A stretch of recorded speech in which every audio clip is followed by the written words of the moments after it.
one of many talents is she speaks probably more languages than I have fingers on my hand. So, Tanya. Thank you. This is actually Louise Leakey's session, and I'm only here because she could not make it, and she was very sad not to be able to meet all of you, and I understand that some of you are disappointed not to meet her. But she had something last minute, and in the last couple of days, a local videographer and her gathered material and made a short documentary so that you can hear from her what is she doing, and then I'll show you something more. So we can go with that.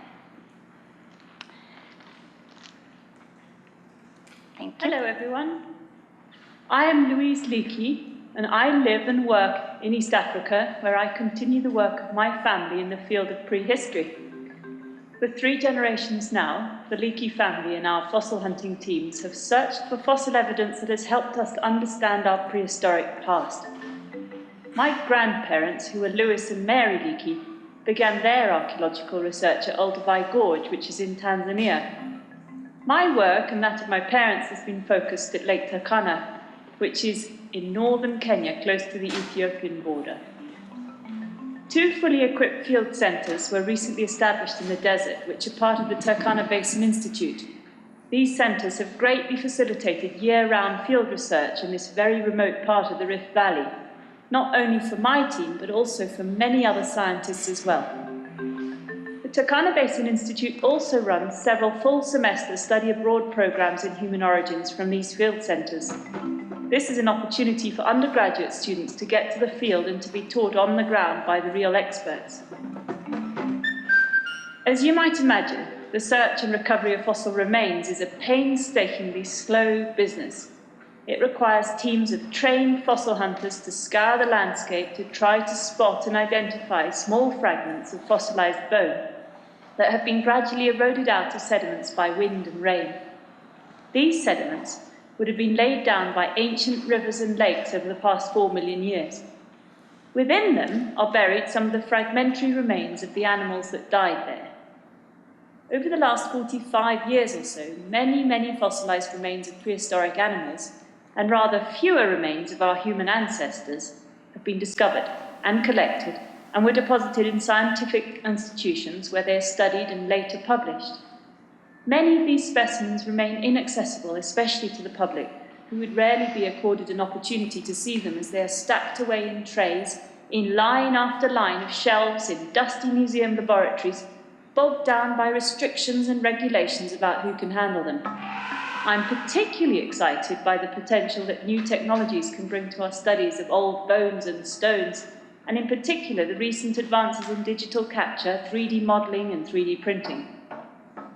In another different effort of applying technology to our fieldwork, we're trying to use a UAV, a drone, to carry a high-resolution camera in the hope that we can capture aerial imagery which we will then upload to a website, hoping that citizen scientists can then remotely participate in the search and discovery of the fossils lying on the exposures at Lake Turkana in northern Kenya.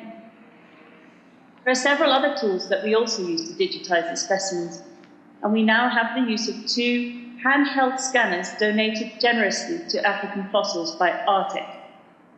We recently scanned 3 especially large fossil specimens on the east side of Lake Turkana, which has provided a much-needed digital record as these specimens are being damaged by wind and water where they are.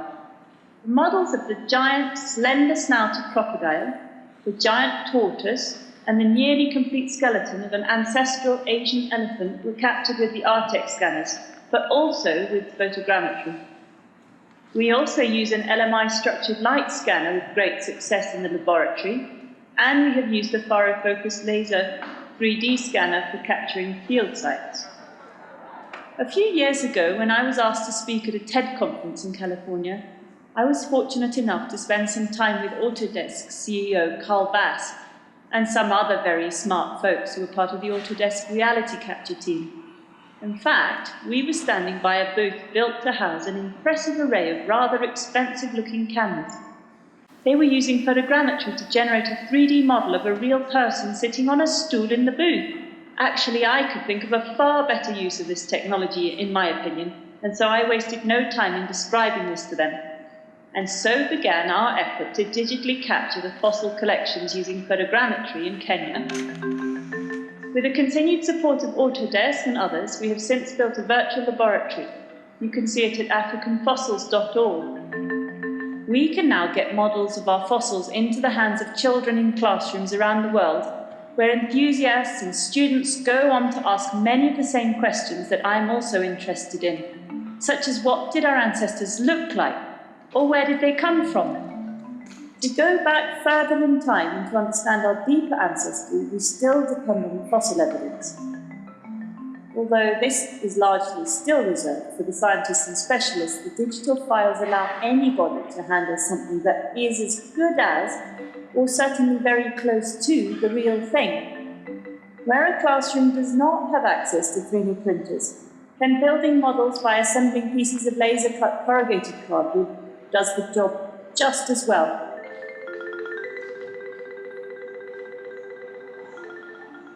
I'm sorry that I'm unable to join you in person at Rio 2015 today, but my great friend and colleague, Tatjana, has kindly agreed to answer any questions.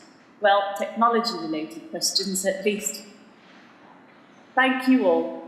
From Kenya, for now, good day.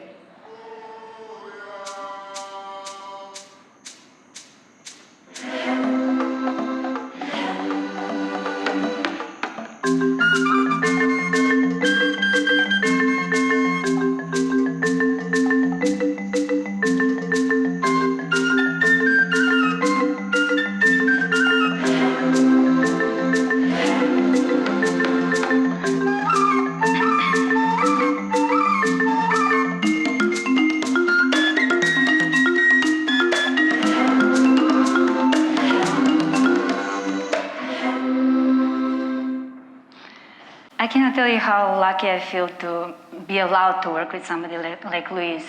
Her knowledge and her passion to share what her family was doing is just unbelievable. She has come a long way since that TED Talk and the first photogrammetry processes, and everything that she does with her small team, very modest team, is actually shown on the africanfossils.org site that I'm helping her manage, where every single digitized fossil can be viewed, can be interactively explored. You can learn next to it from text. If you're somebody who actually knows what you're doing, you can search by the species or the species number, or you see there are categories from hominids and animals and tools, and then you can search by age, etc. So she really felt like the technology today can show what for six decades and 3 generations her family has been actually gathering as a knowledge. And many teachers in schools are now using her site to actually teach in an interactive way. The site is non-stop growing and adding new and new fossils. There are some tools to compare. How does the modern human skull look like versus some of our ancestors? And at the moment we're building a timeline, because for Louise it's really important to also understand the whole migration, as well as just to show that majority of the human remains are actually in the last million years, and very, very little at the beginning of our existence. What's really interesting is that Louise is allowing anybody to download the 3D models that she has digitized. You can see some of the replicas there. And also cardboard models that are used in schools. So imagine, instead of learning from books and say, hey, oh, this guy was this and this old and this shape of the skull, etc., you can actually 3D print in a classroom or even assemble the cardboard models and remember so much better what you learned. So when I show this, people say, wait a second, is this education or is it fun? Well, it's both, and that is the interesting thing that technology enables today. So check the site out, it's africanfossils.org. Tell the teachers of your kids, tell other scientists, all of whom today have access to what is dusting in the Museum of Nairobi. But Louise's story is just one of many. There is another story of which you will hear in much more detail, and I don't want to steal Sly's thunder, but it's about Sly Lee, a marine scientist who realized the potential of the new capture, compute, create technologies and got equipped with an underwater camera and interested in the life of corals and finding a scientific way to measure if a coral is dying or growing, if it's shrinking or if it's growing, to tell the health of the coral and thus of the ocean. He is here and you can hear him tomorrow. This is just, I had to put this because yesterday we printed one of their corals and he was just mind blown of the level of detail that was there. But his idea is that he captures underwater corals over time with the idea to not only measure volume, surface, etc., but compare them and tell the state of the corals and how are they developing.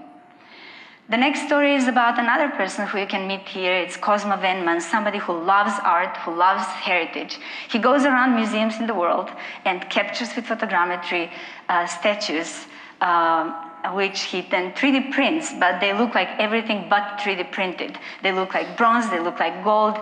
Some of them are actually bronze. He is using, similarly to Bruce Beasley, the 3D print in a lost wax casting technique. And by now he has gathered a bunch of beautiful artifacts that you can enjoy in the Momento area. And he is, as of recently, also getting orders for life-size portraiture of modern people who want their statues and their sculptures.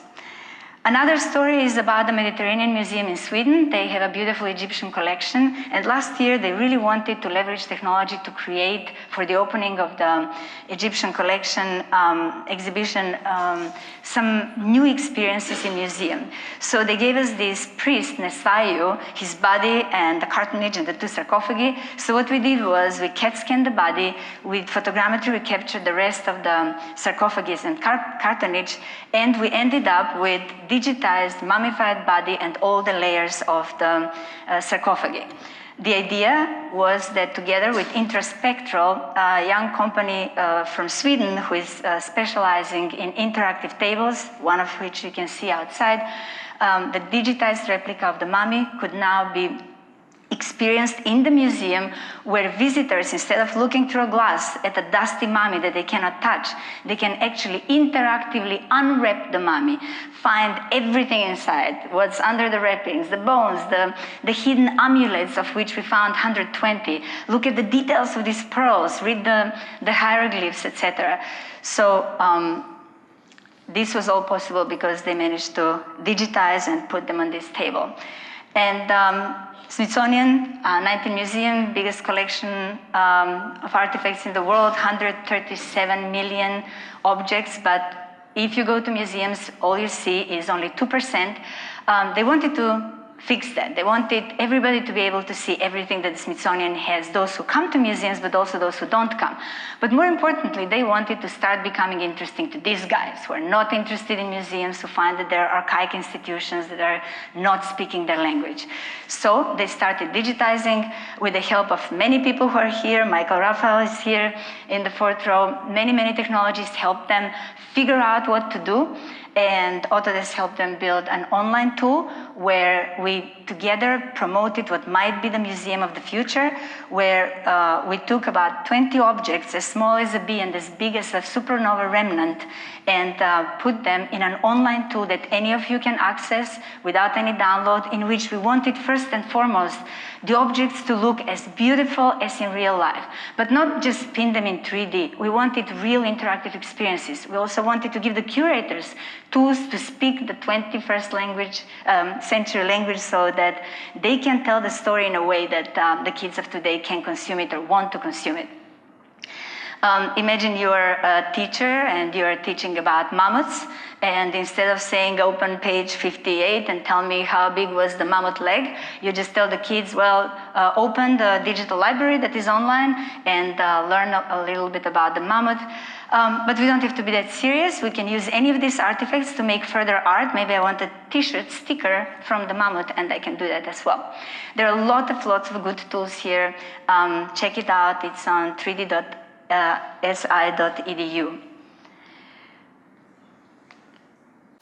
So I showed you many different stories.